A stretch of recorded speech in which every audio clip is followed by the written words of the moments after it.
Hi everyone, Teresa Aker here from Success Diaries with Teresa Aker. It's my privilege today to bring you best-selling author, my goodness, David Wilson. Nice to see you, David. How you doing? Great. Thank you for having me today. Oh, my pleasure. So let's start from the beginning, David. What got you into writing? And tell us a little bit about your background. Oh, sure. My career was law enforcement. I'm in rural Maine, so I started as a rural police officer.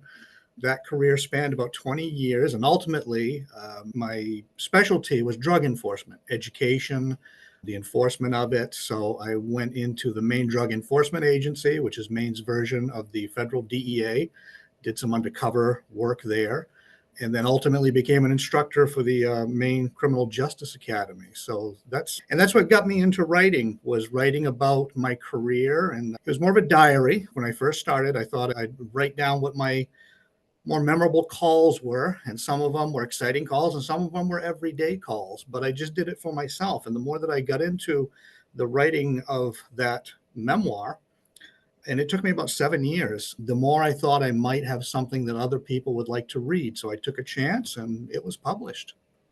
First, I want to say thank you for your service. Thank you. That's important. And I would think as a police officer, you certainly would have a lot of stories and a lot of moments where you're bringing it to the public and you're releasing that stress perhaps into writing. Oh, absolutely. Anyone that's in public safety knows this, and it doesn't matter whether you're police, fire, medical profession, nurses. It's a stressful job, and a lot of it you internalize, you keep inside. You have to control those emotions. You have to be level-headed regardless of what type of call it is. And I've certainly had my share of very intense calls. I've been involved in officer involved shootings. I was shot at once myself, and those things you internalize that and you deal with it any way you can. And one of my ways of dealing with it later on was to write the stories down. And I wanted to write them down in a positive way. And actually, they say that people in law enforcement have a weird sense of humor. Well, we have to. It's not that we're making fun of the calls, it's just how we deal with the call. So a lot of times that humor is just amongst ourselves because we don't want to be disrespectful to others. But I also wanted to write that book in a satirical format when it was appropriate. Some calls, it just wasn't appropriate. So there are some places in that book where it's all serious. And there are some places where, if it's one of the more mundane calls, I would put a little humor to it. And apparently that's the style that my readers have come to enjoy from me. But it was my way of dealing with a lot of what I saw and what my fellow officers saw too. Oh, that's fantastic. David, let's talk about some of your books. Let's go from the first book you wrote. And now you're at that point you've gone through a lot with the police department and now you're writing. Yeah, the first book was actually the memoir. That's what got me into it. And when that was published and people started to take notice of that book, it really gave me the inspiration to continue on. So my second book, which ended up being a 3-book series, it's a Maine humor series. It has the same characters all the way through it. The books are fictitious. But what started me on that journey, and those books are called the 2-season series, is that my father was a storyteller. He loved to tell stories about himself and his life and his time in the armed forces. And you always had to wonder, was dad telling you the truth? Was he embellishing the stories? Was he adding to it? But the stories never changed. They were always the same. So you had to think to yourself that there was a lot of truth to the stories he was telling. And I wanted to retell those stories. Now, I didn't think that I had a book of just my dad's stories, but I figured if I created this fictitious town in Maine and all these fictitious characters, and I gave each character one of his stories, including things we had done together, adventures we had, hunting trips, fishing trips, that I might have something to it. And it's a very silly read. It's all humor. It's something that I think we need nowadays, is to sit down, read, and laugh. And so there's nothing dramatic about it. There's nothing political about it. It's just, if you want to read a funny story about these strange characters in the state of Maine, then I have this humor series. And again, you write one book and you hope it's going to catch on. You hope there's going to be an audience. And lo and behold, humor is a very tough genre. It's not as big as the thriller genre or the horror genre, but there are those people out there that like to read and like to laugh. And the character is popular with those readers. So it spurred two other books. So the first book has some truth to it, which What makes it was really. and the second book's title? The second book is called Ma's Diner because the primary character owns a diner. Okay, and she is the primary character, and she's a very boisterous, in your face okay. type of person. She's also Okay. very lovable. She's the townsfolk love her. And then the third book is Ma is in trouble again because that's all she does is get in trouble. Oh, I love it. And again, the humor genre is very small, but they're very dedicated. So they have asked me to do a fourth book. So that will be sometime in the future. Oh, that's fantastic. So now you have a series going. And I know That's you good. said earlier that you still work for a living. So kudos to you because you're working and you're writing books. Now, let's say someone was trying to do that. Where do you find time to do your writing? Is this something that because that's your space, your kind of private space to go ahead and Right. write, but then you have real life and so forth. So Yeah. how do you find that time? It's whenever I have a moment. It's whenever I'm relaxing, because I find writing to be very relaxing to me, and I don't push it if the writer's block is there or the idea for the story isn't there. I just wait for it to come, and then I will write down the idea, get that down on paper first, and then later on I'll go back and expand upon that. So again, to me, it's a hobby. It's not something that controls me, and I think that makes it really fun. Plus the fact that I'm a multi-genre writer, that also makes it interesting because I may be working on one of my humor series, and then an idea comes to me because I also have a psychological horror series. And I'll stop what I'm doing and switch gears. And to me, that's very fun to do it that way. I feel very privileged that I've reached readers in all the genres because it just makes it more interesting for me.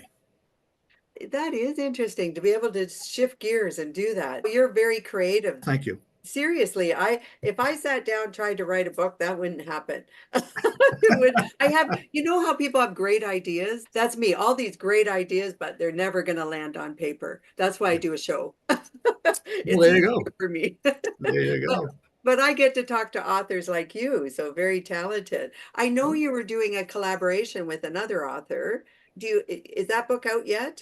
Where are we going with that book? It is. That book is called Last Drive. And I know that you just had the gentleman on your show, Donnie I Lansdale. did. Thank you. And the way that came about is I had just finished the third in my psychological horror series. And I can't say enough about those readers. The horror books are very popular, just the genre in general. And it's been very good to me. And I have a series of books there too. And Donnie Lansdale, he's a retired radio show host. He's out in Arizona and I'm in Maine. So we're literally on opposite sides of the country.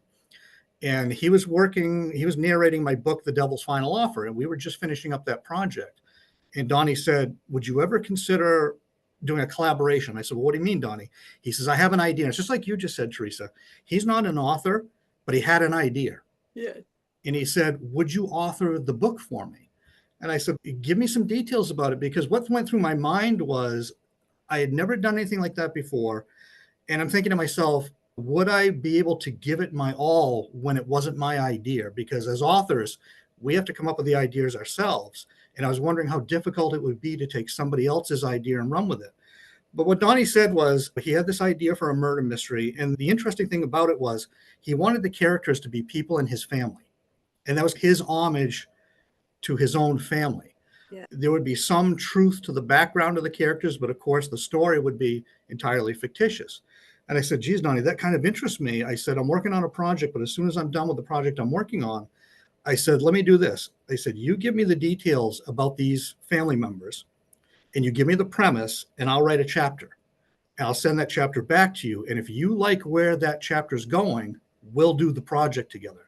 I said, but you have to promise me that you'll let me write it in my style, the same way I do my other psychological mysteries and horrors.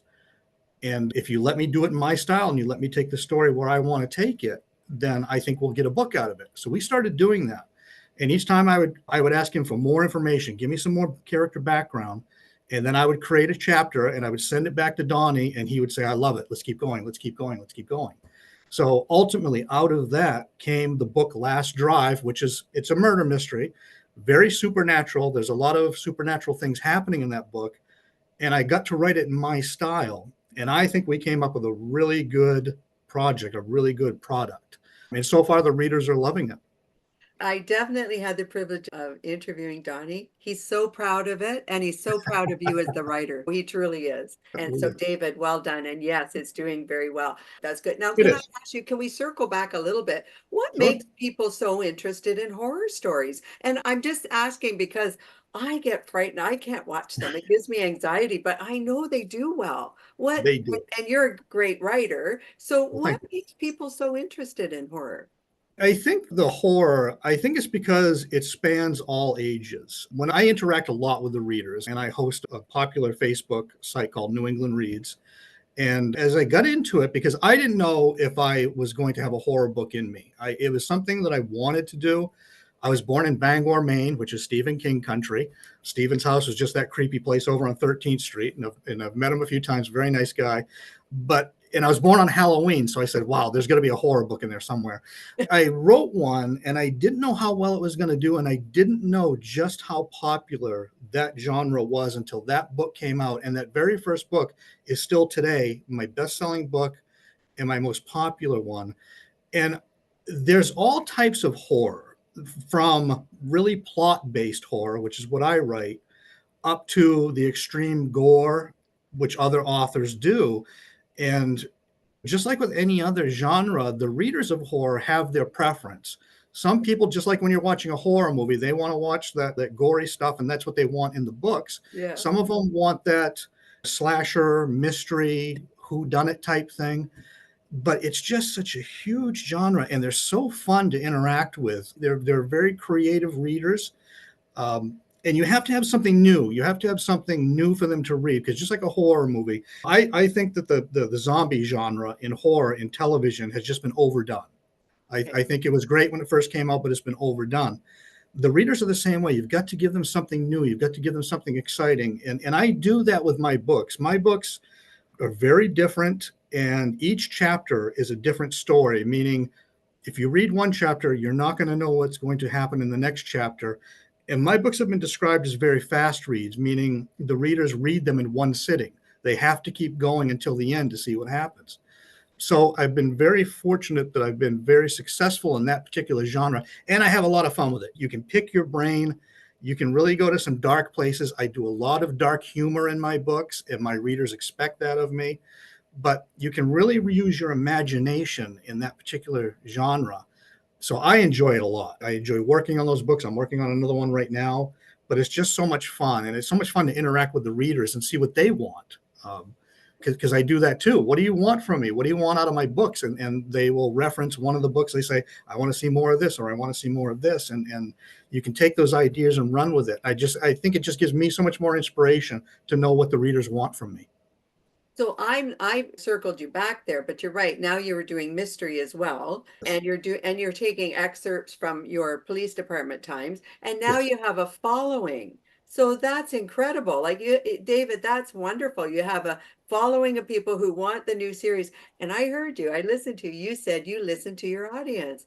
And Yes. that's valuable because as I'm reading or watching a show, there's nothing worse than doing the series and then all of a sudden they take you off in a whole nother area and you're like, no, I didn't want that character to go or whatever, right? So we do follow our authors, don't we? We do. We do. And I was a little concerned with Last Drive because it was something new to me. It was a murder mystery. But I think that the advantage of taking on that genre is that if you do have a following of readers and they are faithful to you, which my readers are, even if it's not exactly what they're used to reading, they still want to read it because it's from me, or because it's from an author that they enjoy reading. So even those readers that expect the psychological thrillers from me, they've read Last Drive Ah, because of the fact that it comes from an author that they enjoy reading. And I think that's great, because then maybe it pulls them into a new genre too, that gets them interested in something new.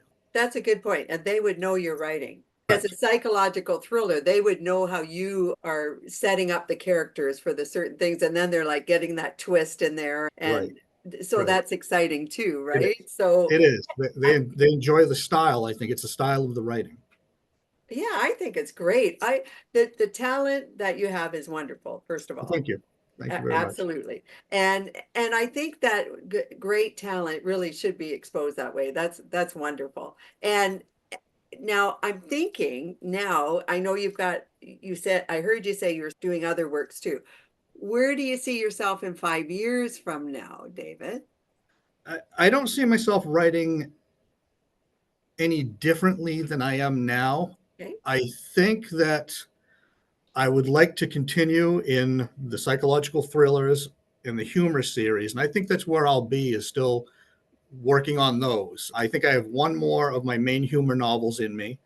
Um, so I'm excited to do that, but I realize that's a year or 2 years down the road, because I am working on another psychological thriller right now that I'm just diving into and just getting going on. And those readers, I owe it to them, because again, I went from a psychological thriller to a mystery. Now I need to go back to the thrillers because I Yeah. have those readers wanting that. The one that I'm working on now and one that I have for an idea in the future are almost like sequels to books that I've already worked on.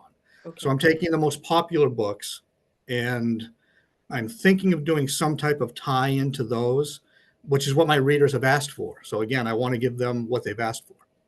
Okay. And do you happen to have one of the books in front of you just by chance?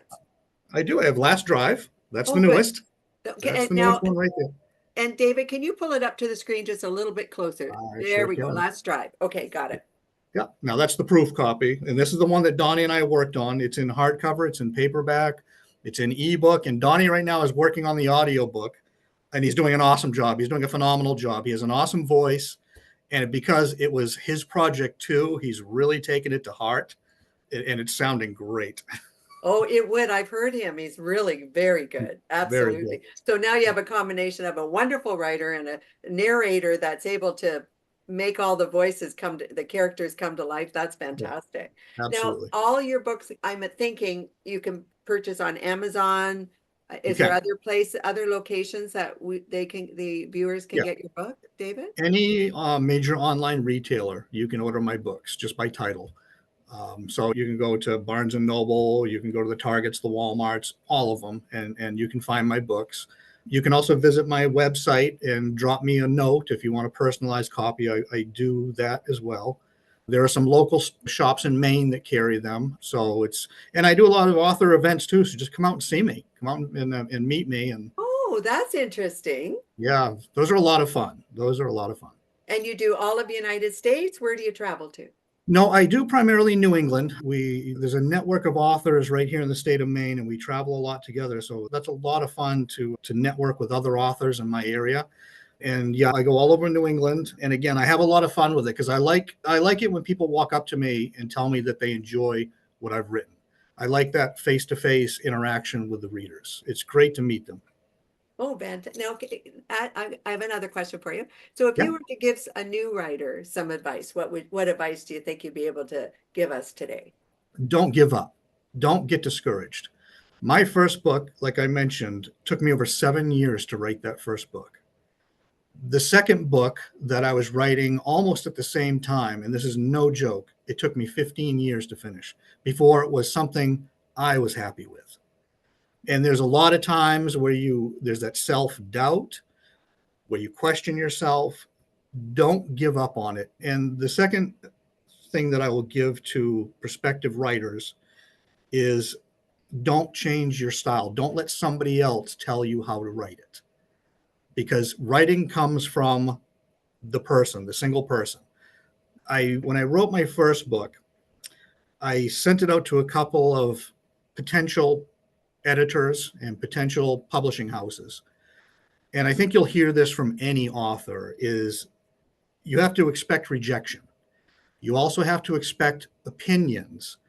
But some of the first opinions that I got on that book, and that was my memoir, they wanted me to change it. They liked the premise of it, but they wanted me to change it. And the way they were suggesting that I change it would have not made it mine anymore. And I didn't like that. And I rejected that idea, and I kept going with my style.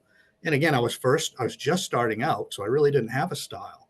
But I made it my own. And lo and behold, that book was published. And last year it won an international award. Oh, So the advice is don't change anything and don't give up. Thank you Um, for that advice. yeah. I think you've hit it, and it's just my opinion. Being authentic really Yes. allows you to be creative in whatever you're doing. Yeah. I too do a show that I'm doing my way. It's my creation, and I'm doing the best I can, and it's the way I envision it. So I appreciate advice, but it's still going to go my way. And I Right. think it's because if you don't do that, you can't stay creative, and now Right. you're suppressing the very reason you got into what Oh, you're doing. exactly. Yeah. No, that you've hit it right on the head. Exactly. Writing is as much for the author as it is for the readers. It's what we're pouring into our work, and we don't want it to be anybody else's. And really, you're not going to be readers won't be able to identify with you if you're not yourself. I agree with that. And because you're yourself, that's why you have a series, because they just want to Right. keep going. Right. And they Exactly. probably, and I know they do, they refer you all over the place. You have to read this book. It's great. David did another great book, right? Yeah. Right. Right. Well done. Thank you for that. Now, Good. if somebody wanted to reach you today, let's say they wanted to reach out, where would they? I know you mentioned a web page. What is your web page? Yep, my website is www.twoseasons.org. So it's TWOSEASONS.org. Okay. You can hit me up there. I have a Facebook account under my name.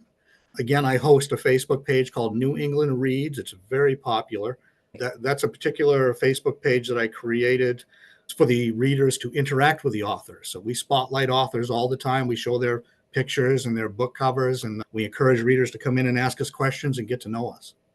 That's perfect. Thank you, David. I have one more Yes. question. Sure.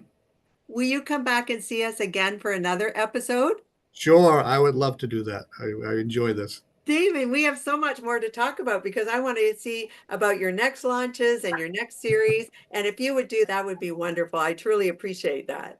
Yes, I would. Thank you for the offer. Thank you. Now I'm going to have all your information on here, David. I'll Okay. have all your links so people can do that. I truly appreciated you coming on today. Thank Well, you thank so you much. very much for the opportunity. Yes, and to everyone else, this is Teresa Aker from Success Diaries with Teresa Aker. I hope you're all having a great day. I look forward to talking to you all very soon. Thank you so much.